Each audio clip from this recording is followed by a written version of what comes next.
All right, I'm back. I've been gone for, I think, like close to 2 weeks. I was on vacation. I flew out to Belize, did some scuba diving, looked at some Mayan ruins, did like a cave spelunking thing that was insane that I'm definitely going to be talking about today. But before I get into all of that, pretty simple stream. I'm just going to be playing with some lava, and I'm also going to be leveling up a bit more because I'm worried that I think I'll feel more comfortable exploring the world when I have like level 60 Pokemon. And I mean, I need a refresher. It's been forever.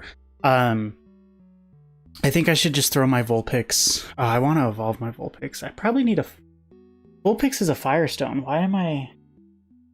Right? I'm not crazy. Anyways, I'll drop Vulpix off because I don't think Vulpix is going to be helpful, but I do want my other 4 to be level 60 before I get into any of the serious mansion stuff. We did a lot of mansion exploring before. Also, what I've realized about the whole mansion exploring thing...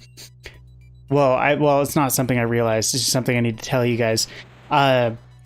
We ended it going to the bottom floor, and there was a Pokemon sprite there that I was super interested in, but like I couldn't quite make it out. It actually got spoiled for me by a YouTube thumbnail. It's actually from when Sheer first added like the mansion. He has a YouTube video announcing that, and and it has like the inspirational sprite for, like, it has a much better sprite in the thumbnail for it. And so now I'm like, okay, well, I know what Pokemon that is, and it. Why did I do that? I want this to stay Ashen. I don't have any Ash though. Which is, it's okay. Things like that sort of happen, you know. While I was gone, I got behind on my YouTube subscriptions, which is like something I've never really experienced before. It made me realize how many people I actually like follow on YouTube. How come I can't get some of this good old Ashen soil? Okay.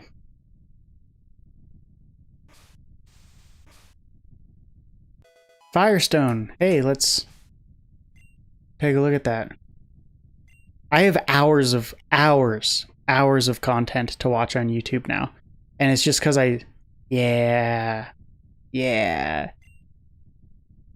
I think this is fitting. We're evolving the Bullpix. We're digging a lava river really for fun, just to sort of change it up. It's right there. I want lava by my base. That's cool. I actually don't even know if it's gonna help anyone. Of like any of my Pokemon, if they care if they're close to lava or not. But hey, something else to have around. It made me realize like how much crap people are putting on the internet, like me. Yeah,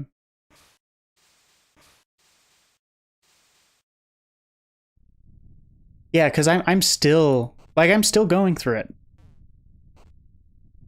I was only really like disconnected. Vacations are amazing, by the way. For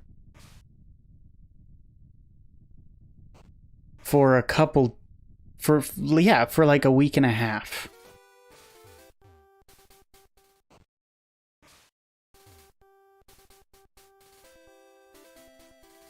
I tend to follow more long form YouTube content because what I've realized, and I mean that's more of the stuff that I make, but I've realized that I don't really have strong feelings about more of the traditional like 10 minutes of entertainment stuff, and I tend to watch things that are like an hour long. It's like 30 minutes to 45 minute long content. I essentially just watch. It's just gamers who are essentially running a podcast, but just talking during gameplay. That tends to be most of it, and then actually a podcast. That's like my main stuff where I watch like every video.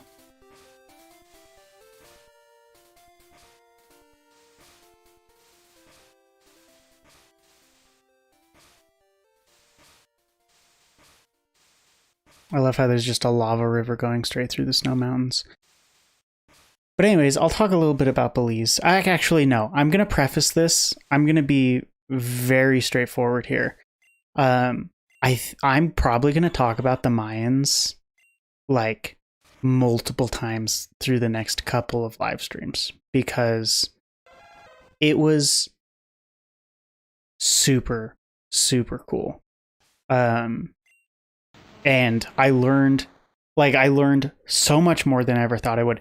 And by the way, I've also been to Pompeii, where I learned way more than I ever thought I would about like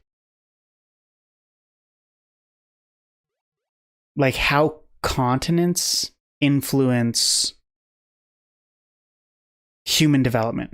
Because I went to Pompeii and there were, they had roads that wagons could go through and sidewalks and street crossings.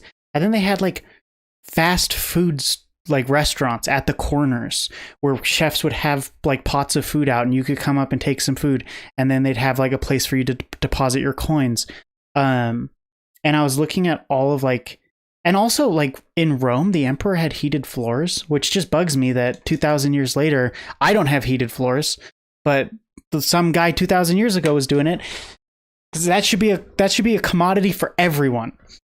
Anyways, and it like going through Pompeii made me realize as a dirty American, like, wait a second, why were the people in the old world, I'll say, so much more technologically advanced than the people in the new world? And there are answers, which I'm definitely going to talk about as I talk about just the Mayans, because it's I went to Belize like for scuba diving, and this was sort of like yeah, I definitely want to see some ancient like history. That's super cool. But I did not like expect it to be just as mind blowing as it was. Can I not fill in this hole? What? That's weird. I'll have to use a different path. Okay, so let's get into the Mayans. I want to talk about just like the coolest thing I saw first, because why wouldn't I? I did a hike through the Atm Caves, and it's a short for something else. It is 3 Mayan words. And our guide said it translates to like Sepulchre of the Crystal Maiden, which is a modern name, if that's even accurate. It's when he was saying that to me, I was just sitting there like, that sounds so dressed up for like a title for anything. That sounds very dramatic. But anyways, Atm Caves are a cave system where Mayans used to offer sacrifices to their gods. And it is the missing, what archaeologists believe is like the missing link for why Mayans left their cities. Because I mean, a brief Mayan history, around 700 to 900 AD, no way. Oh my gosh. Wait, you can farm ashen soil.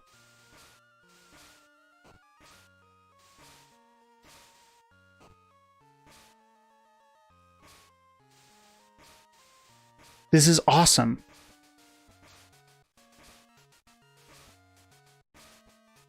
I wonder if this is going to be patched out. No, this has got to be intentional. This is lava meeting water. Oh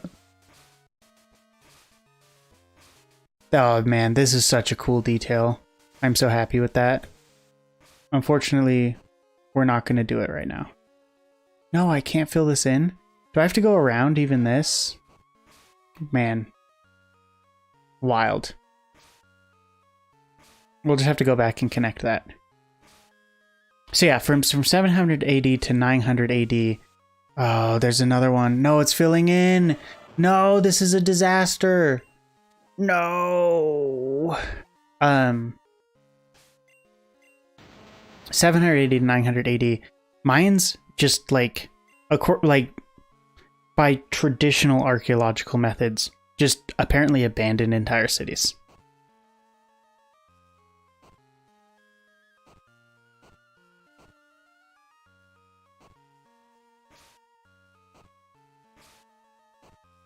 And there's been a lot of speculation as to why. And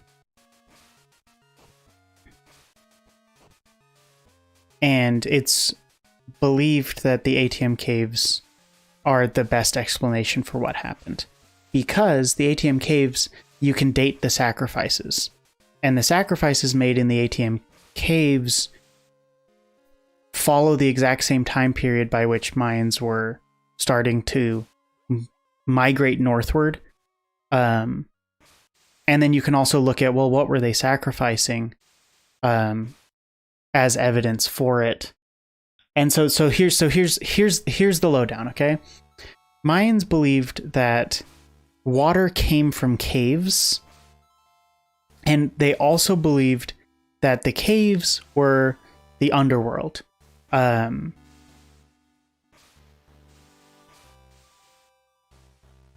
So when they want, it's believed that the Mayans had this combination that were in a drought.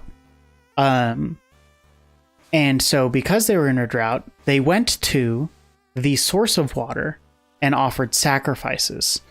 So ATM Caves, you swim through and hike up a river, an underground riverway, which is just wild. They don't let you actually take cameras in because multiple tourists have dropped cameras on artifacts, which is just so dumb. But dumb that tourists would do that, not dumb that they want to protect the site itself. So you're not allowed to bring cameras, but like there are still pictures that exist that I think they made the ban in like 2012. So you can still, I recommend looking at pictures of the ATM Caves. They're really cool. But anyways, you go about a quarter of a mile upriver in a cave system, and then you have to like climb up you have to rock scramble up because the water level in the caves have changed so much over the last 1,000 years. But when you get up there, there's a bunch of pots, because Mayans used to offer sacrifices in pots, and they used to break pots because they believed that everything had like a living soul element to it. So even after they made pots, they would then put what they wanted to sacrifice in the pots, and then they would take these pots up to the source of water. They'd go up the cave system as far as they could until they couldn't go any further, where the water was coming out of the rock, and then they'd offer sacrifices. And that's where the idea of there being a drought comes from, because all of these sacrifices being made were water and food related. Basically saying like, hey, we need corn. Dang it. Basically the Mayans were like gods, we need water. We're going to die. Give us water. And what's interesting is that the sacrifices got more and more serious through the as time progressed, corresponding again with more and more Mayans leaving their cities and going up north.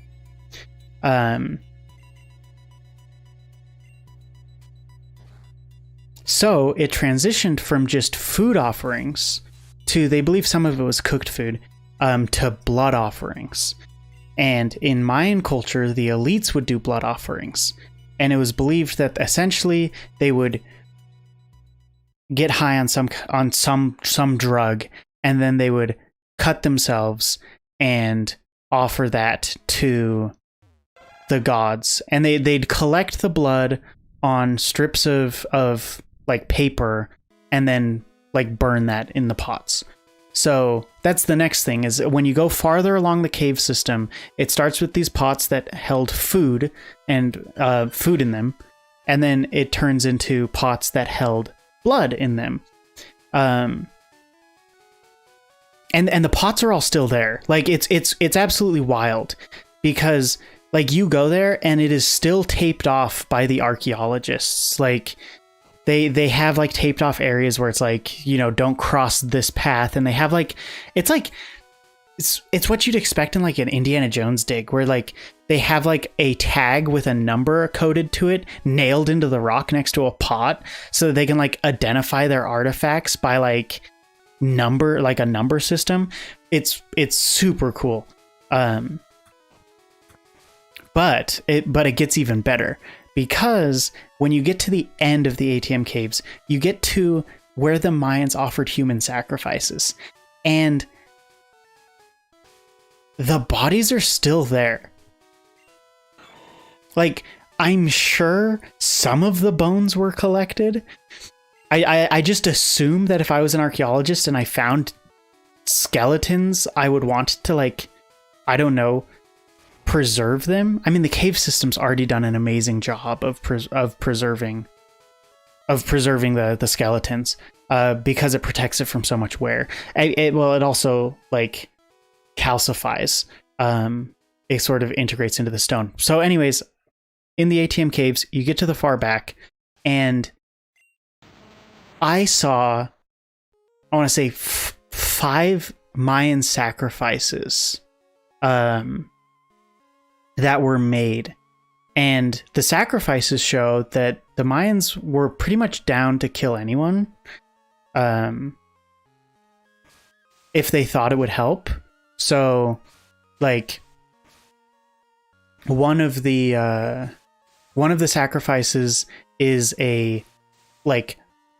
royalty, is Mayan royalty. And we know that because Mayan royalty would do this funny thing where they would, when you were born into a royal family, they would wrap a like wood board to your forehead, and also they would put a bead, again wrapped to your head between your eyes. They thought that like being cross-eyed was beautiful, and also having a big flat forehead was beautiful. These were things that like they saw depictions of and writings of in the hieroglyphics, but didn't have like a skeletal structure to support it. Well, in the ATM Caves, there's a skull that is flattened, showing that, you know, like, yeah, this was legit. They didn't just talk the talk. They also, and then also, you know, they were down to kill like royalty, which like Mayan elites, it was a big honor to be a human sacrifice in Mayan culture. The general idea being that you have a faster path to heaven if you die as a sacrifice to your gods. So that's one of them, the elite. Then there is a baby, but there was a baby skeleton. So they also did child sacrifice in the ATM Caves, which is again wild that there's just like a human's like child skeleton just in these caves that's like 1,000 years old, and you could just like walk up to it. And then there were a bunch of just like randos. So it's believed that it's just like, okay, yeah, like rank and file sacrifices. There were 2 of those. side by side. And those were one of them had their teeth knocked out by someone dropping their camera, which just sucks. That's stupid. But the most well-preserved Mayan human sacrifice in the ATM Caves is actually a maiden.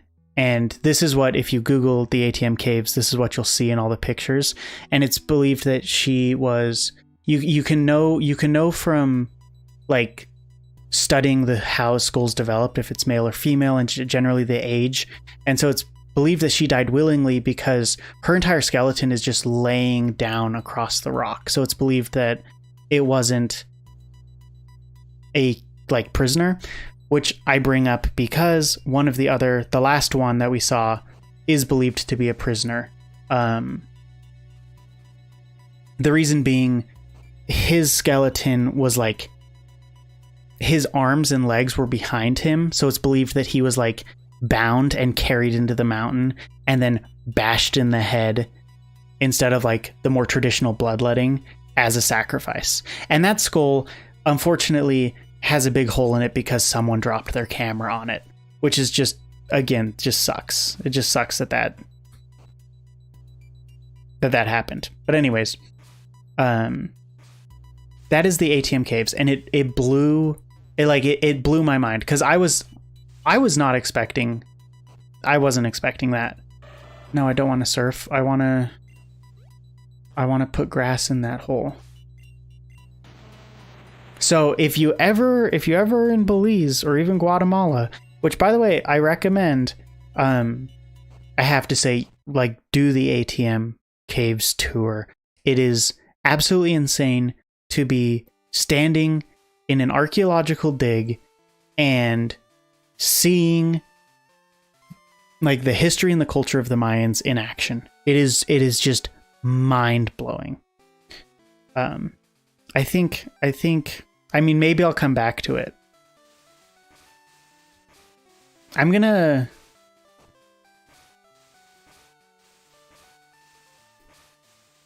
move my ashen soil farm. I think I'm gonna put it like somewhere up here. Because I don't think this is as good. It's pretty far away down here.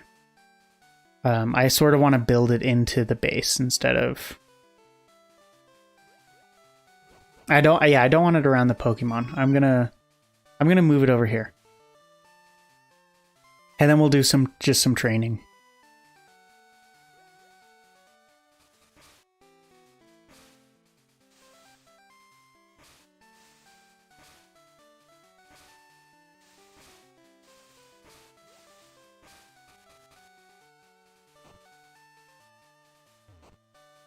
I know I should be doing the savanna grass so that it blends in.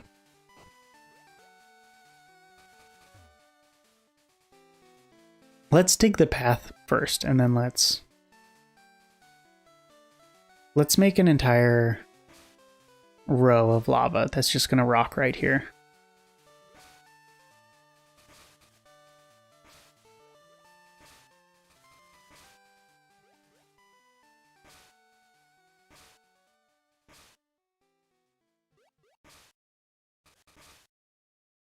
Well, since I'll try and make this brief. Last comments on like Mayan history. One of the real deterrents to the development of the peoples on the North and South American continents compared to what we saw in the development of through human history, in like Europe was, I mean, I'll get some of the larger things out of the way. You had more people in Europe.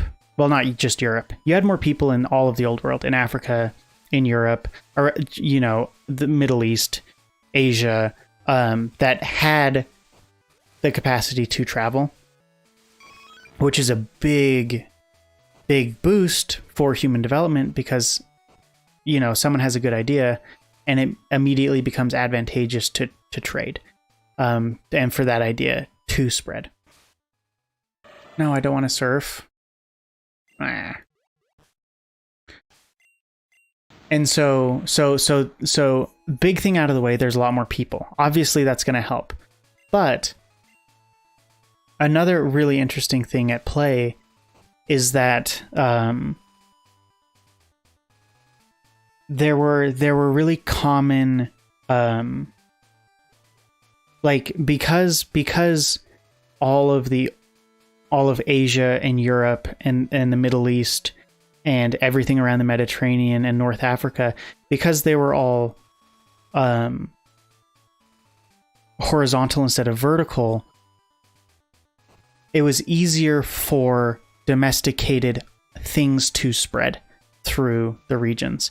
Whereas North and South America, being more vertically based, makes it harder and slower for domesticated items to transition, because it's a lot harder to get a crop and to transition it to a different environment and a different weather pattern, and like a different seasons. And it's really hard to get something that, like, if it's tropical, it's hard to get it to grow in a place where you have snow for a quarter of the year. So that was a big deterrent.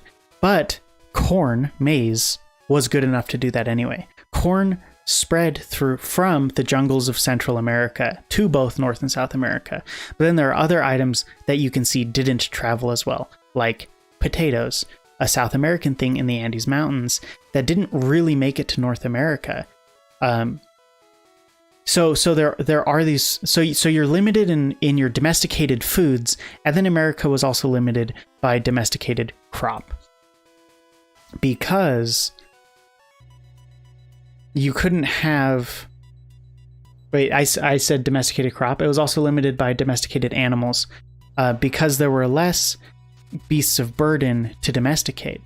And it's interesting, the first domesticated animal on the Americas, in the Americas, is believed to be the guinea pig, because there's this general theory about, like, different ways domestication happens. The first domesticated animal being the dog.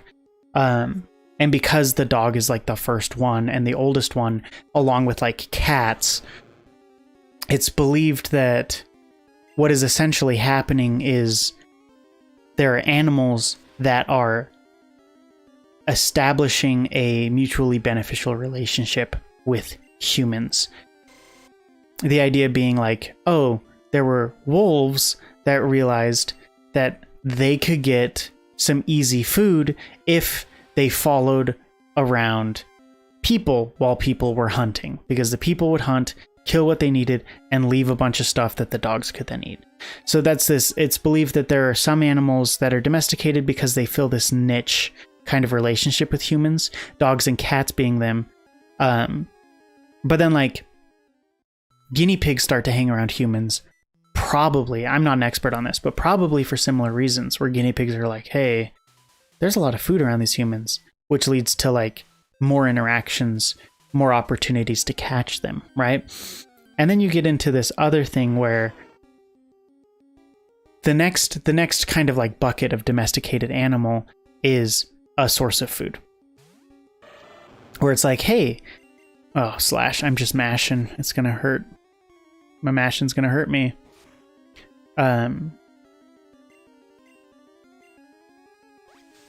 Where it's like, hey, we are going and we are hunting sheep and goats, and we use their meat and their skin.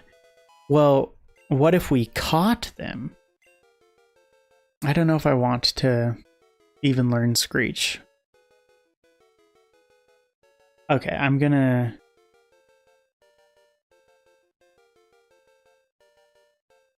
do some research on this decision. But so then it's the next animals believed are going to be like, and it's important that they're smaller. They're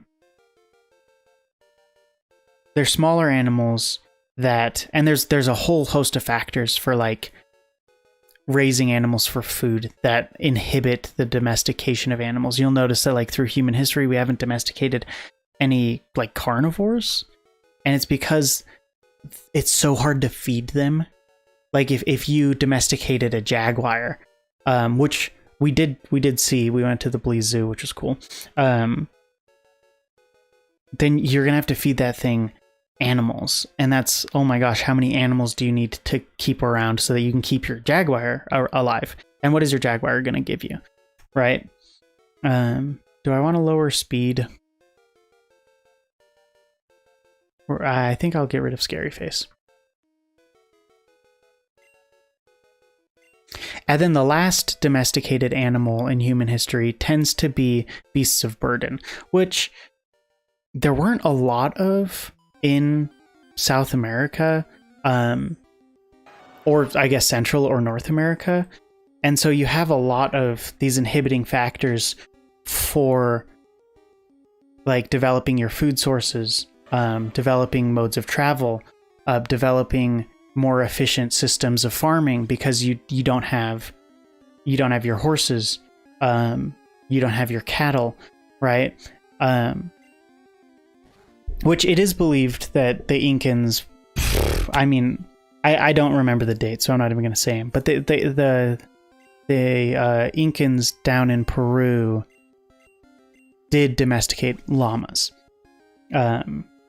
So like the Incans were actually pretty good, because they got their guinea pigs and their llamas, which I've eaten guinea pig, by the way, at a Peruvian restaurant. It was like it legitimately was like a chicken wing. But yeah, so, and that's it. I've spent literally this entire video talking about the Mayans in ancient history just because it was freaking cool and I was there. But that's enough. I've already, I feel like, well overstayed my welcome. I should just rename this entire episode to just talking about Mayans. Which, hey, if you like that, I'm gonna probably talk about it more for for quite a bit. Gotta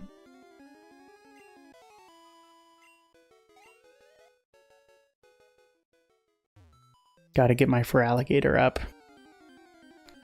Well, now that I know who's at the, like, what legendary encounters at the end of the mansion, I feel like I should actually be training specifically for that.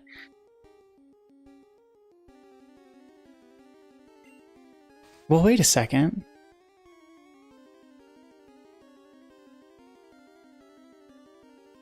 Oh my gosh. Yeah, I'll talk about something else that the Spider-Man trailer came out today. Tonight, actually. I watched it like right before streaming. And like I'm not like a Spider-Man expert by any means, but I like Spider-Man. And I was conflicted. I was like, should I watch this trailer or should I go in blind? Because there was already like, the teaser already showed a lot of like of characters that are going to be in the movie. And so I was like, do I really want to watch it? And I was like, I can't help myself. I have to watch this. So I watched it and I was like, yeah, okay. Like, it confirmed everything that I've thought is going to happen in it. But I can't believe that like they're doing a Spider-Verse movie, that they're like really committing to that. And honestly, I think that they wouldn't make Spider-Man 3 like a Spider-Verse live action movie if Into the Spider-Verse did not do well.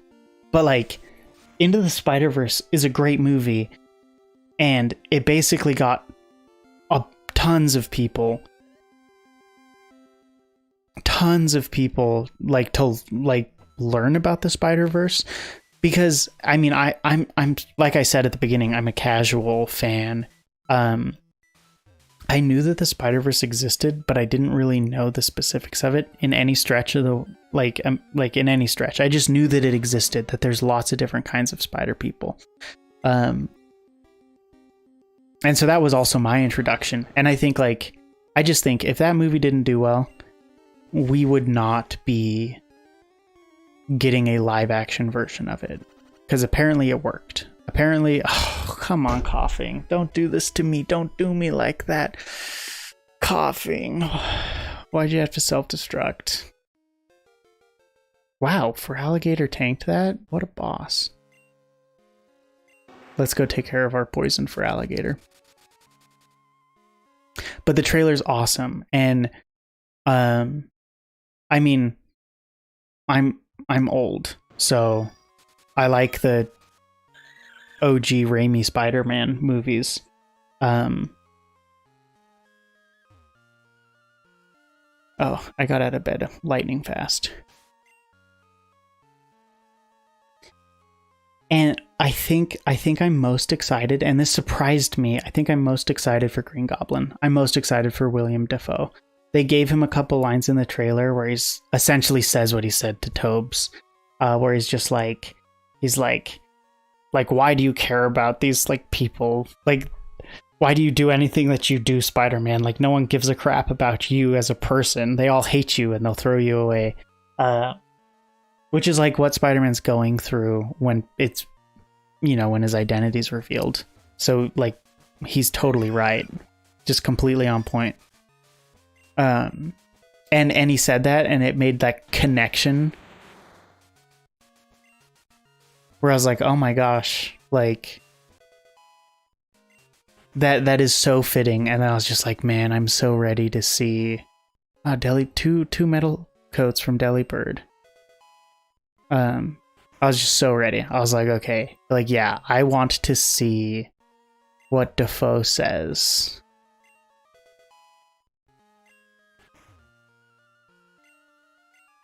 But yeah, so now that's currently movie on my horizon. Probably something else that I'm going to continue to talk about if I continue to have thoughts about it. So there's always in my mind, there's always a perpetual fear that a superhero movie is going to bite off more than it can chew. Because it's just unavoidable. I feel like there's this desire to like fill every superhero movie with a large cast of superhero characters from the comic books, and it just like makes things way too complicated. We just have too much going on, and it just it isn't cohesive. And it's concerning because this third Spider-Man movie really is a combination of like Into the Spider-Verse and the Sinister Six, which like the Spider-Man franchise has been trying to make a Sinister Six movie, set up for a Sinister Six movie for literally 2 decades now, and they've never gotten to it. Because they've always had some huge wrench in their plans happen. And by huge wrench, I mean people don't like their movie. to be fair, people didn't like the movie, so they reboot it. But it's like you're combining 2 very iconic and traditionally separate. I don't know. I'm not a nerd.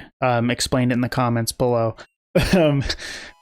Two very different iconic, like comic book runs. One being against Spider-Verse, and the other being Sinister Six. And so there's always like that idea of, what if it just doesn't work? What if they bit off more than they can chew? There's some serious problems with pacing. Some characters don't get fleshed out as well. You have to trim down runtime, and some scenes are lost that are sort of pretty necessary to like individual characters or stories elements or things like that. There's always that worry, but like it seems like Marvel has figured out in their formula that everyone complains about, and rightfully so. It is a formula. It is repetitive.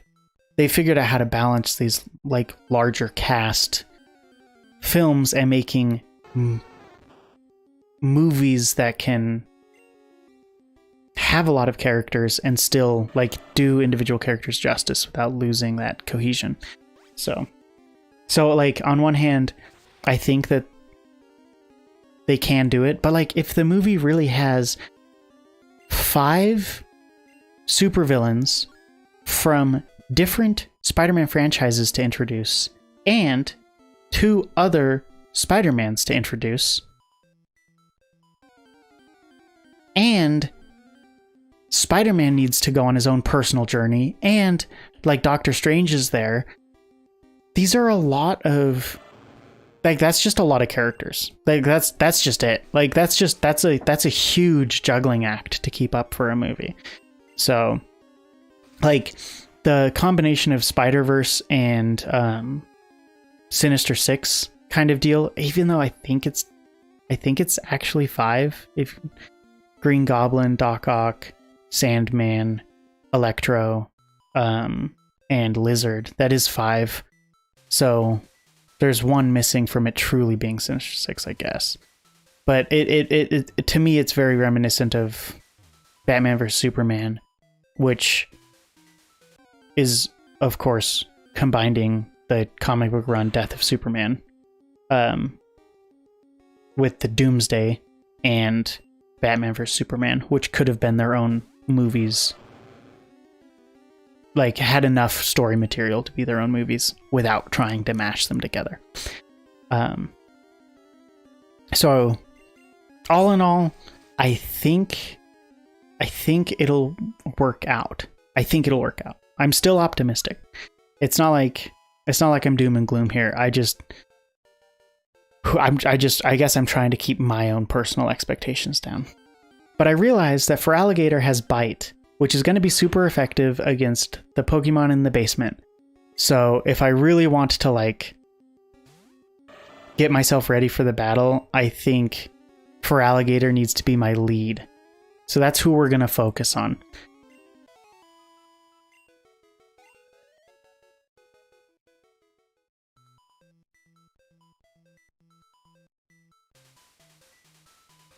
There was another update. There are actually 2 updates to this game while I was on vacation, and I haven't downloaded them yet, so I will do that. I will do that sometime this week.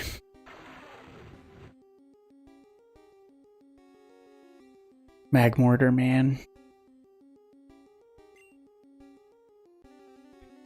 Oh yeah, also this week, the Diamond and Pearl remakes come out. What am I doing with my life? Why did I bite Magmortar? Guys, when I'm talking, I just turn my brain off. Hey, flinched. Actually, no. I knew from the start, big brain. You can thank me for my genius strategy. If I used water gun, it wouldn't have flinched. I would have been hit. Well, I mean, what can I say? I'm a pro gamer.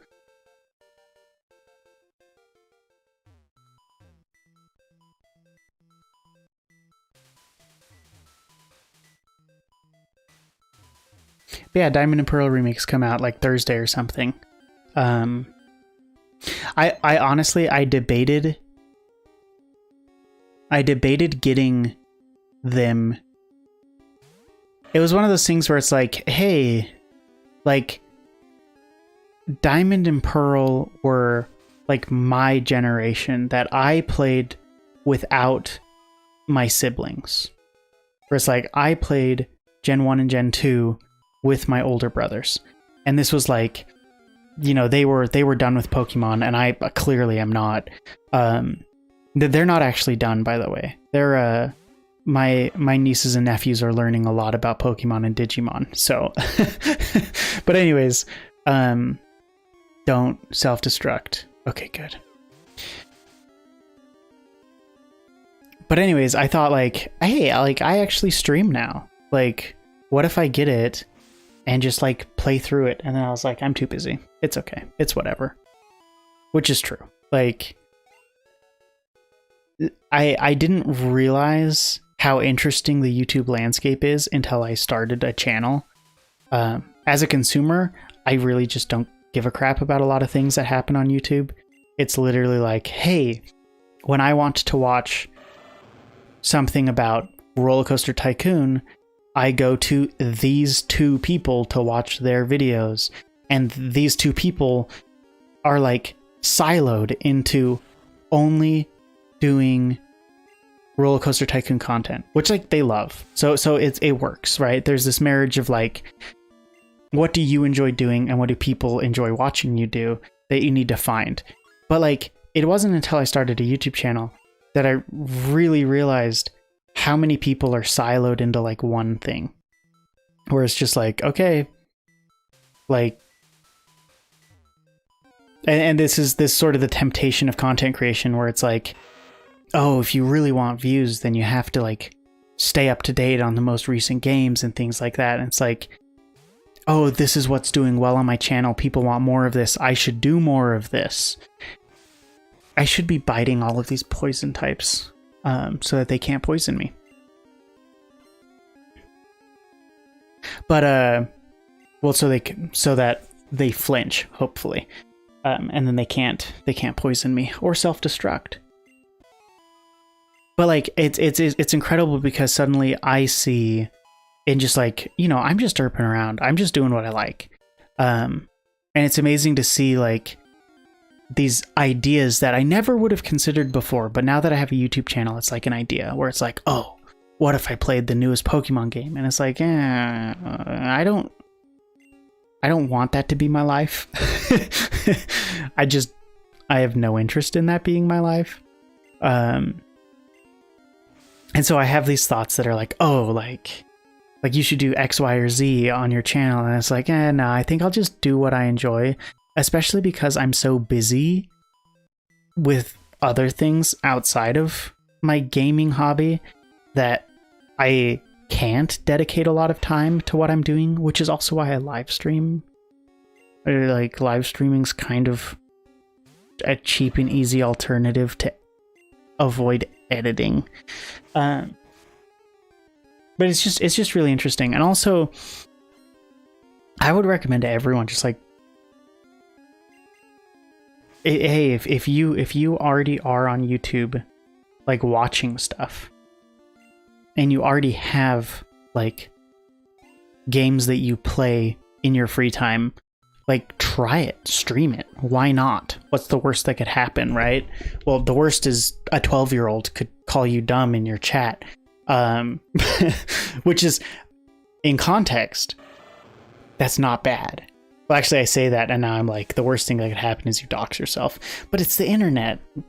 That's like lightning striking that if you accidentally dox yourself, that someone's actually watching you. No one's watching what any of the small people do on this platform, and then actually has malicious intent. Anyways, I got way off track there. Anyways, start making YouTube videos just about whatever you want, and it'll help you see a lot more interesting side of YouTube. And I say that in part because since starting my tiny channel and just derping around online, my recommends have changed. And I'm getting recommended smaller YouTubers, and it's actually really cool to see that happen, because like previously, right, my recommendations were always related to big, successful, like career YouTubers. And now my recommends are full of people like me who are just going online and choosing to share like things that they enjoy doing.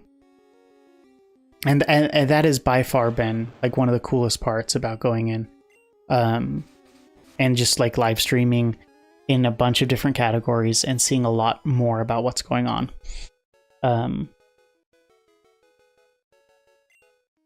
So that's my general like piece of advice. It's honestly, it's really interesting stuff. And also it's made me realize that there are opportunities out there. Opportunities I never would have seen if I didn't. Like if I was still making my Pokemon game in an isolated chamber, I wouldn't have learned more about the other people making Pokemon games right now. If I wasn't, going around in those communities, I wouldn't have learned about Pokemon Wilds. And then I look at Pokemon Wilds and there's like, I don't know, 5 or 6 YouTubers doing stuff with Pokemon Wilds. that's a small margin. Like if you really care about like Pokemon Wilds and you can just like grind for days in this game, there is a growing market for you to make tutorial videos, because no one's done it yet. And that's another thought that's popped into my head, where it's like, oh, I should make tutorial videos for Pokemon Wilds. And it's like, yeah, nah. It's this combination of like, am I doing what I enjoy? Do people enjoy seeing what I'm doing? And then also, is this the right time for me to lean into it? And ultimately, that's the missing part. I got on YouTube and started doing this for fun, and it's just not the right time for me to commit to anything hardcore. So I haven't. I've just been keeping it casual. And I prefer it that way. I worry that if I stopped making this such a casual experience where I can rant for literally 45 minutes on Mayan history while playing Pokemon Wilds, and if I made it some over-edited, perfectly timed 8 to 10 minute thing, I think it would lose some of its charm for me.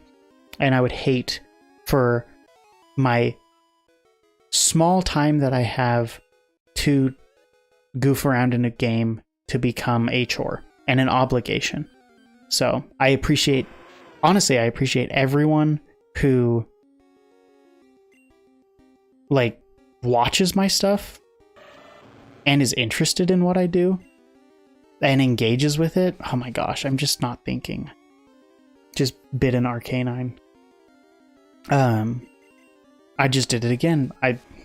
I'm amazing. I am professional. But yeah, like it honestly, it amazes me that like how many people have even engaged with my content, considering that like by design it is fairly low effort. I enjoy it and I care about what I'm doing, but I have not committed a lot of time to it, and that's like the differentiator for me. So, and super props to you guys if you've made it, honestly, if you've made it this far in the video. If you skipped to get here, I am one of you. That is what I do on YouTube videos. But I just figured that would be a really good segue into a conclusion, because it's getting late, and I think I'm going to call it right here. And Feraligatr is really close. Oh, I was going to go back outside and then save. We'll get there. Feraligatr is really close to getting him or her. I actually haven't paid attention to where I want them to be. Oh no, not your evasiveness.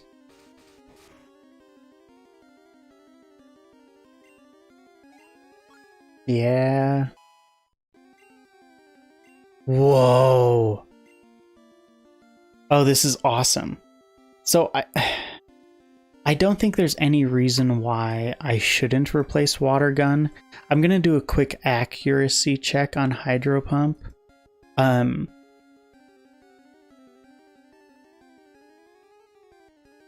Because yeah, we're going to get rid of Screech. I'm not going to... Water Gun hits like 100% accuracy or something like that. But Hydro Pump's only 80, and maybe Sheer has changed that. I'll have to check the Pokédex that he has on Discord. What a win. What a way to end it. We're going to end it with a Feraligatr that knows Hydro Pump, and he's about to blow a rat out of the water.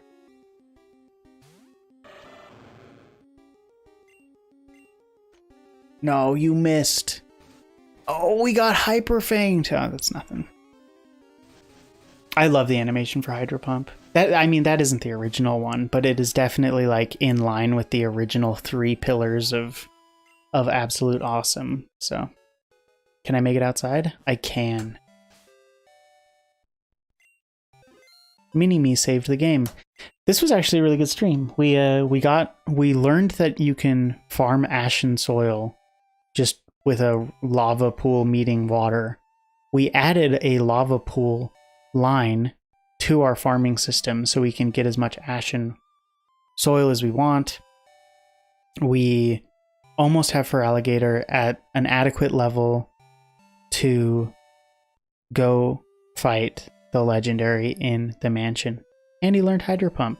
So all in all, huge win. As always, thank you so much for watching, and I'll catch you guys in the next video.